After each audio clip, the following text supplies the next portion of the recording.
conflits meurtriers, des conflits de violence. Et jusqu'à ce qu'aujourd'hui, nous avons dans certains villages une soixantaine, une trentaine, une vingtaine de personnes qui sont incarcérées injustement aux yeux de la justice occidentale, aux yeux de la justice malienne et sénégalaise.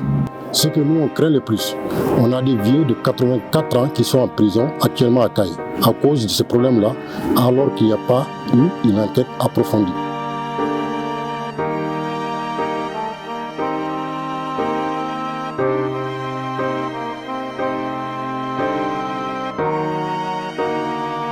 Bonjour, je suis Mbouye Sissoko de la région de Caille et de la commune de Tomora et du village de Tranguilé, résident en France depuis 20 ans.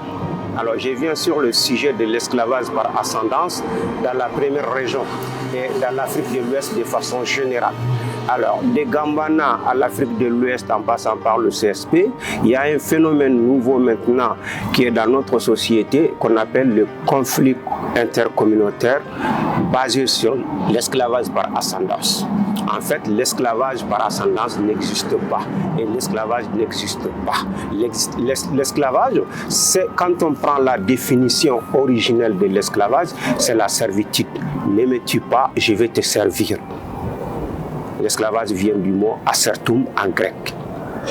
Et partant de là, aujourd'hui, on a vu aujourd'hui des Gambana en Mauritanie, donc là des ONG, des associations, donc là qui sont en train de financer des organisations et des associations villageoises implantées un peu partout en Afrique pour déstabiliser les communes, les villages et même les régions et même une partie de l'Afrique de l'Ouest sous le thème de l'esclavage par ascendance. Il n'y a pas d'esclavage, il n'y a pas d'esclavagiste, il n'y a pas ce qu'on appelle des conflits communautaires basés sur l'esclavage. Il y a plutôt ce qu'on appelle la manipulation, la provocation adressée à ce qu'on appelle les autorités coutumières sur place depuis des millénaires qui vivent et qui ont un statut, ce qu'on appelle de chefferie traditionnelle.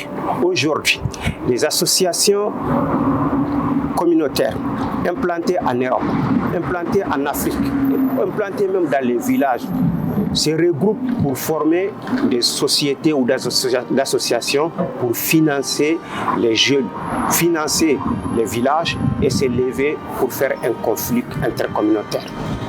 Ce conflit communautaire a abouti dans certaines localités de la région de Caille à des conflits meurtriers, des conflits de violence. Et jusqu'à ce qu'aujourd'hui, nous avons dans certains villages une soixantaine, une trentaine, une vingtaine de personnes qui sont incarcérées injustement aux yeux de la justice occidentale, aux yeux de la justice malienne et sénégalaise.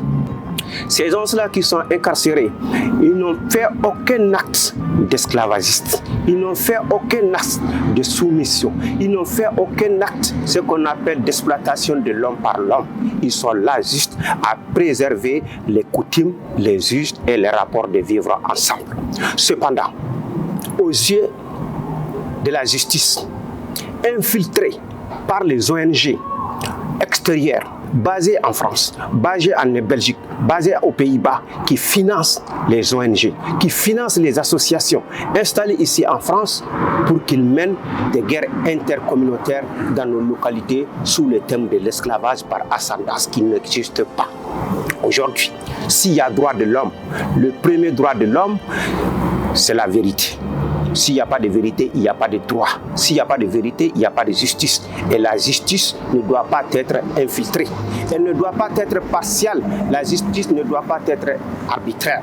Mais quand vous faites une razzia dans un village pour aller complètement ramasser tous ceux qui sont là comme individus avec des vieillards de 84 ans pour les incarcérer sans aucun dossier judiciaire, sans aucune preuve et même les enquêtes judiciaires menées par la justice, menées par les juges d'instruction, menées par les chambres d'accusation n'ont relevé aucun acte d'esclavagiste existant dans ces localités. Seulement l'Europe et les Européens, les associations, les organisations de droits de l'homme basées un peu partout dans le monde qui veulent déstabiliser une partie de l'Afrique occidentale. Quand nous prenons un exemple pour être plus précis, dans la commune de Kontela, dans la commune de Tomora et dans les autres communes avoisinantes, donc il y a eu des conflits intracommunautaires. À Kontela, il y a plus de 30 personnes incarcérées. À Tomora, il y a plus de 30 personnes incarcérées.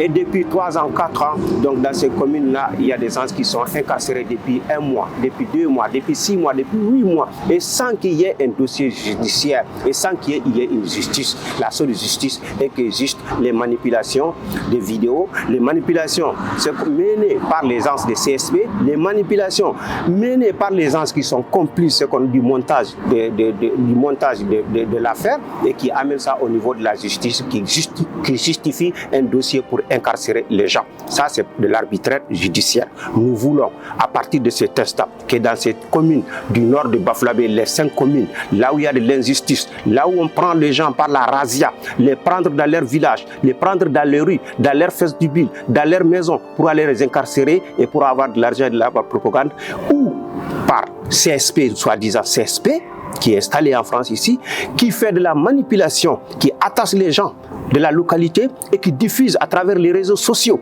à travers les médias, et les médias les plus réputés de la planète en Occident, et pour dire que voilà, nous avons des esclaves encore qui sont attachés, des esclaves qui sont là, qui sont soumis à la torture et qui n'a rien à voir avec la réalité. Nous sommes au 22e siècle, nous sommes au 21e siècle. Au 21e siècle, en 2022, et même en Afrique du Sud, au moment de l'apartheid, nous n'avons pas vu de telles images. Et alors, nous demandons et nous portons à l'attention de la communauté internationale, de la justice malienne, qui est noyautée, qui est filtrée par les ONG étrangères, et pour qu'il y ait une guerre intercommunautaire dans l'ouest de l'Afrique de l'Ouest, et précisément dans la commune de Tomora, dans la commune de Kontela, dans la commune de Sidibella et dans le Karta de façon générale. Je vous remercie. Je m'appelle aussi Sissoko Mouye, je viens de la région de Kaï, cercle de Bafoussam. Je reviens sur le même problème pour attirer l'attention des autorités qui nous gouvernent. Ce problème-là, ça date de 2019.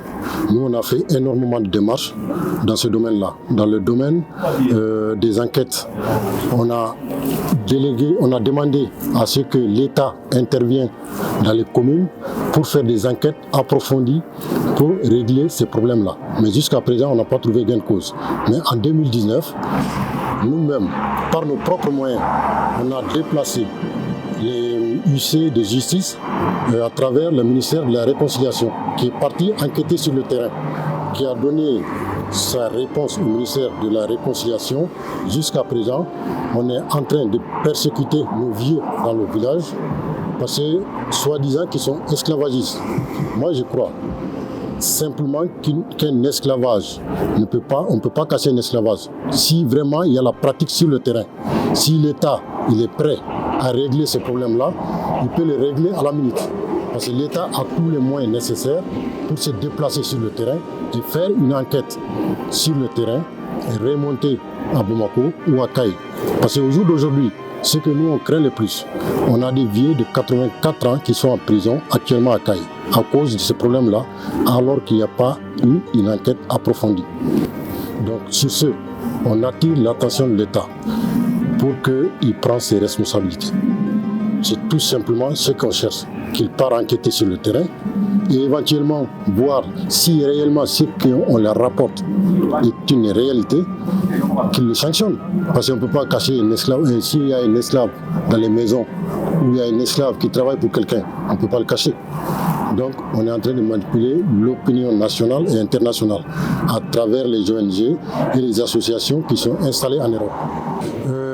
Nous venons à attirer l'attention de l'État pour qu'il n'y ait pas un conflit intercommunautaire, qu'il envoie des enquêteurs sur le terrain, une commission interministérielle sur le terrain pour enquêter sur ce problème-là, pour qu'on n'ait pas le problème du centre dans la région de Kaï. Ça, c'est très important, surtout pour nous les expatriés qui sont à l'extérieur. Au jour d'aujourd'hui, on dort à moitié. Pour dire vrai, on dort à moitié.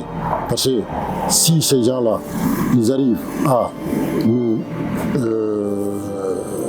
à créer le problème qui s'est passé au centre, dans la région de Kaï, Vraiment, c'est la fin de notre existence en communauté, en société.